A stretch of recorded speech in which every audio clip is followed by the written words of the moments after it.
Welcome to On the Overrun, the podcast that tries and immerse you into the car world, the people around the cars, the stories around the cars. Just gives you some reason to why we actually like cars, why we actually have a passion for them, why we continue to be nerdy and be geeky about them. Probably why some people don't like us, because we just chat about cars all the time and necessarily some people can't follow. But that's also fine, because everybody has their own hobbies and passions, and that is totally alright with me. We're really trying to immerse you into the car world and just trying to create some appreciation for cars. So welcome to episode 3, as I mentioned. Today we will be discussing what a supercar truly is, what makes a supercar, what is in essence of it a supercar made of. And yes, there might be some mixed opinions, which is also fine, but supercar, like the term hypercar, is often thrown around without much meaning, without much clarity about what it means, but often for some reason people just know when something is a supercar or when something isn't. You know, a 911 will come out and they'll be like extremely fast but not a supercar. And then it'll be Audi R8 and they'll be like extremely fast, good looking in some ways, but is it a supercar? And then you'll see a Lamborghini, which is definitely a supercar, or Ferrari, which is 100% dubbed a supercar, but then the Portofino is not a supercar. So yeah, it's interesting, and I wanted to bring some clarity around this topic. There is basically two things that make a supercar, and yet again, this is what I believe makes a supercar. So, you know, you can always say, no, well, this doesn't count because of this situation. There will always be exceptions, I believe, but I think it boils down to two things. And wow, can you believe it? All these two things both start with the E. So the two E's of what makes a supercar. That's basically what this episode is about. So let me start off. Also, I want to say, you look at a lot of supercars and you try to extract some similarities and differences between them just to try and distinguish what people dub as a supercar, what they see as a supercar actually. And the first one is, I think, the most straightforward, and it's emotion. So emotion can be split into two legs, namely how it looks or how it makes you feel when you look at it, and how it drives and how it makes you feel when you drive. Because I believe when you look at a supercar, you should be able to see, wow, this thing is special. This thing just gets your heart pumping before it even starts. Perfect example of this is, of course, a Lamborghini. Take a Aventador, take a Miura, a Countach, take a Huracan. When you look at a Lambo, you know it's a supercar because it looks unbelievable. And it just gets your heart going already. When you look at a Porsche, as much as I love Porsche, typical 911 will probably not get you racing and excited as a Lambo would. Looking at a GT3 or GT3 RS, that's something different, because big wing, massive rear haunches, very beefy, exhaust is very much center. So, you know, in that sense, that could be a supercar in terms of looks, but it has to get you going, has to get you moving, has to get you excited, even when you just look at it. So, second one, in terms of how it in terms of emotion, how it makes you feel, is actually how it drives. Now, this is a big one because speed and performance in this case is very much a factor. So how a car makes you feel when you drive it, speed and performance is often what makes you feel that way. Speed, going quickly, adrenaline rush, makes your heart beat.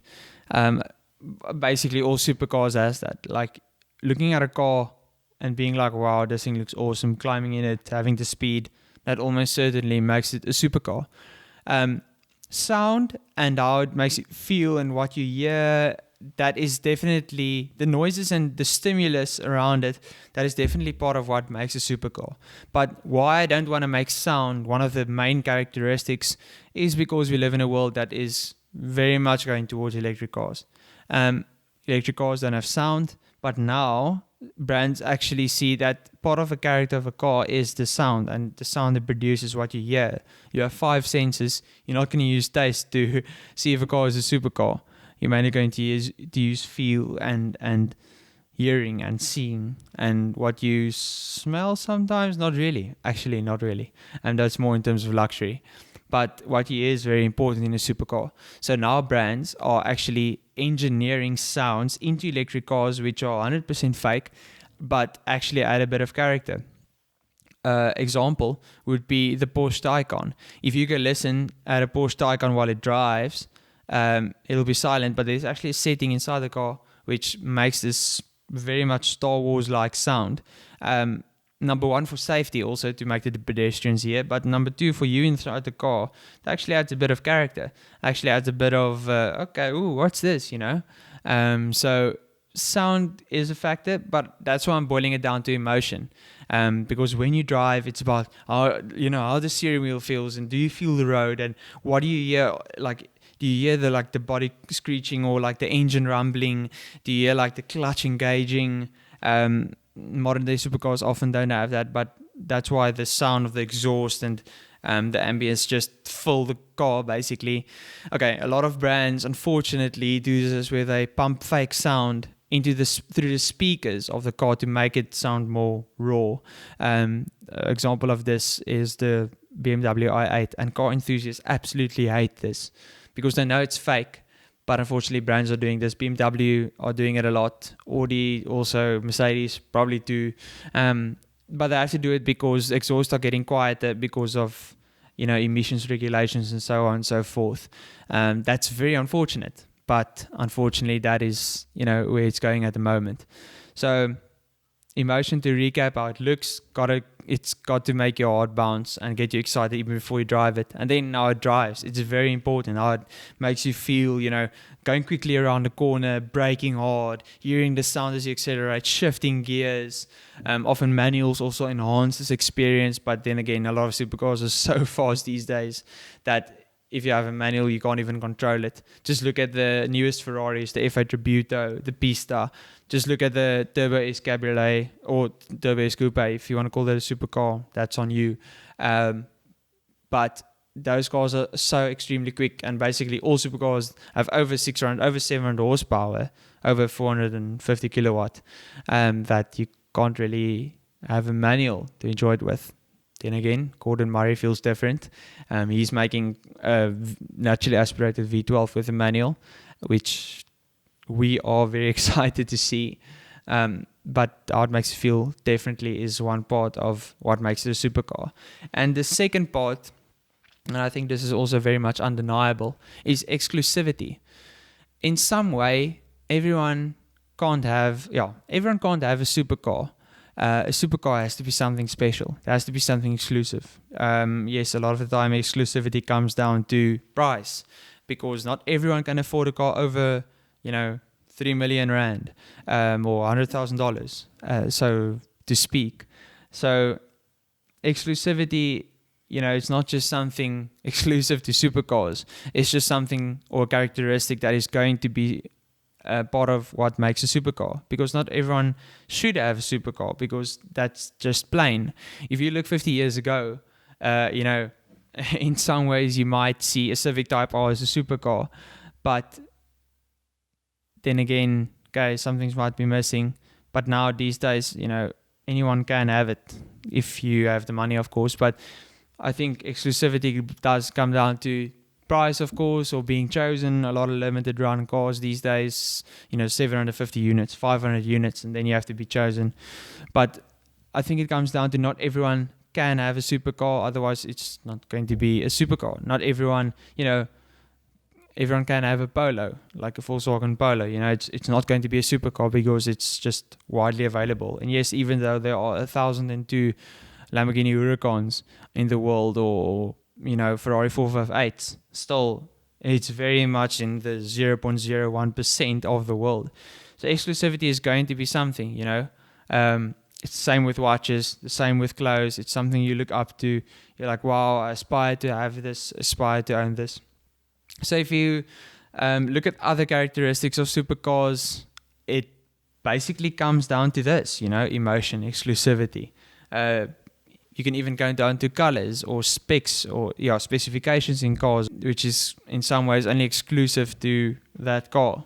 But I think emotion is probably the the overarching characteristic of what makes a supercar. Yes, exclusivity is very important, but emotion is what makes it something. Some cars are excluded out of the supercar bracket because you can't really see the emotion in it. You can't really feel a lot of emotion. Something like the R8 is exclusive, but a lot of people feel, it just doesn't have that emotion that it needs to make it a supercar. Usually this is compared to Lamborghinis and Ferraris and McLarens, because those are the staple supercars these days. Those are the cover boys of what supercars are. So yeah, there might be other characteristics that you think will definitely, describe a supercar or distinguish it from other cars. So please feel free to share. I'm very much open to changing my perspective on this. But I think this is also just to give some clarity around what are supercars, what some people believe supercars are, what they entail. But simply comes down to emotion and exclusivity, if you ask me. Some of my arguments may have been very amateur, and that's also fine.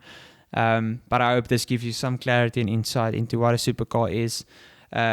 Supercars are some of the reasons I love cars. It makes me very excited. It just gives me something to aspire to in some ways also. But as I said, it's very much an enhancement, not something your daily average Joe needs. A supercar is not meant to be practical. Impractical might be a part of the characteristics you might add, but it's not meant to be practical. It's not meant to be every day. It's meant to be something that gets you excited when you see it now and then. So thank you for tuning in for a third episode. I appreciate your comments, your appreciation. I appreciate your encouragement. I appreciate you watching, because that is why I'm doing it.